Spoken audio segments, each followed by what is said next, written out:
Olá, seja bem-vindo a mais um encontro nosso, refletindo hoje sobre a maneira como Deus nos guia na maneira correta de o glorificarmos e gozarmos. A segunda questão do breve catecismo de Westminster é a seguinte: que regra Deus nos deu para nos dirigir na maneira de o glorificar e gozar? Bem, se a razão da nossa existência é viver para a glória de Deus e ter prazer nele acima de tudo, glorificá-lo e gozá-lo, qual é a forma que nós vamos fazer isso?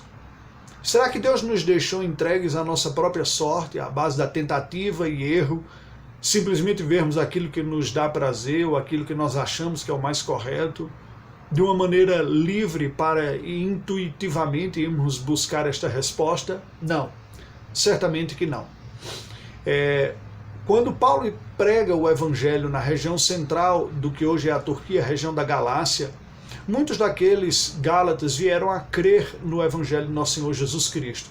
Iniciaram a vida cristã alegres, satisfeitos, porém depois eles foram enganados por desvios dos judaizantes. E Paulo escreve dizendo que eles haviam começado no Espírito, mas haviam se desvirtuado.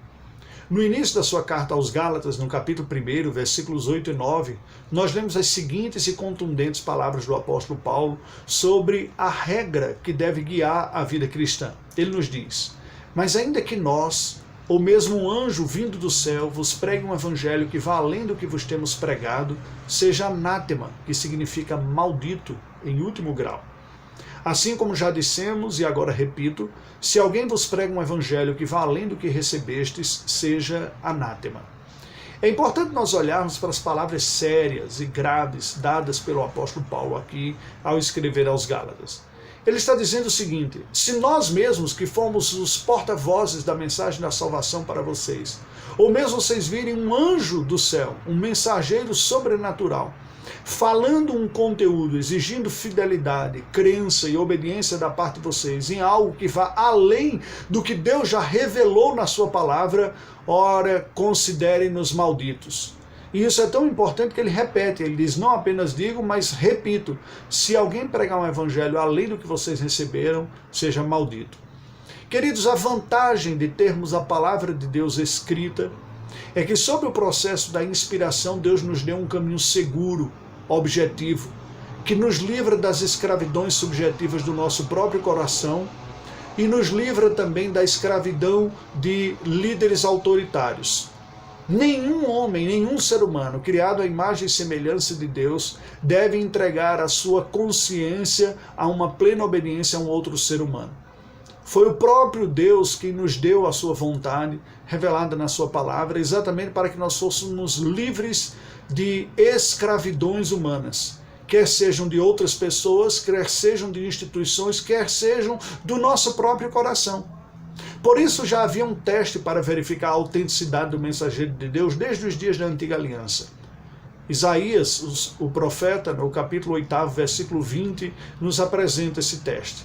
À lei e ao testemunho. Se eles não falarem desta maneira, jamais verão a alva. Ou seja, se alguém não nos chamar como conteúdo de fé ao que diz a palavra de Deus, nestas pessoas não há a verdadeira iluminação espiritual, não há um guia seguro, pelo contrário, perigoso. Quando o Senhor Jesus conta uma história do pobre Lázaro e o rico que após a sua vida seguiram seus destinos de acordo com a resposta que deram a revelação bíblica, ele nos diz no capítulo 16, segundo Lucas, versículos 29 e 31. Respondeu Abraão: eles têm Moisés e os profetas, ouçam-nos. Abraão, porém, lhe respondeu: se não ouvem a Moisés e aos profetas, tampouco se deixarão persuadir, ainda que ressuscite alguém entre os mortos. Aquele homem rico pediu que Abraão liberasse, deixasse com que ele saísse e depois de ter morrido voltasse aos seus irmãos e lhes convidassem para que crescem na Bíblia. Ele diz: não, há um abismo entre nós, é impossível sair alguém do seio de Abraão para o inferno e daqui para a vida. E além de tudo, diz o texto bíblico, se eles não se deixam persuadir pela palavra, não seriam persuadidos pelos mortos. A lógica bíblica é que somente a palavra de Deus tem o poder de gerar verdadeira fé e arrependimento. ainda que fosse possível, que não é, Deus se utilizar dos recursos de mortos para falar, ainda assim isso não produziria a fé verdadeira. Por quê? Hebreus 4:12 nos diz que a palavra de Deus é viva e eficaz. E Paulo, escrevendo a Timóteo, na sua segunda carta, versículos de 15 a 17, nos diz: e que desde a infância sabes as sagradas letras, que podem tornar-te sábio para a salvação pela fé em Jesus Cristo. Toda a escritura é inspirada por Deus e útil para o ensino, para a repreensão, para a correção, para a educação na justiça, a fim de que o homem de Deus seja perfeito e perfeitamente habilitado para toda boa obra. Ou Pedro, quando ele diz que nunca, jamais, nenhuma profecia da Escritura foi dada por particular elucidação. Antes, homens santos, movidos pelo Espírito Santo, falaram da parte de Deus. A verdade bíblica da inspiração é que nos dá a segurança de que somente na Escritura Sagrada, na Bíblia Sagrada, na Palavra de Deus, nós temos a absoluta norma de sabermos como viver para a glória de Deus, com prazer nele e uma vida satisfeita. Este é o caminho da orientação absoluta, universal de Deus para os seres humanos. O único caminho seguro e, sem dúvida alguma, digno de confiança. Sendo assim, o breve catecismo de Westminster responde à pergunta: que regra Deus nos deu para nos dirigir na maneira de o glorificar e gozar? Com a seguinte resposta: a palavra de Deus, que se acha nas Escrituras do Antigo e do Novo Testamentos, é a única regra para nos dirigir na maneira de o glorificar e gozar.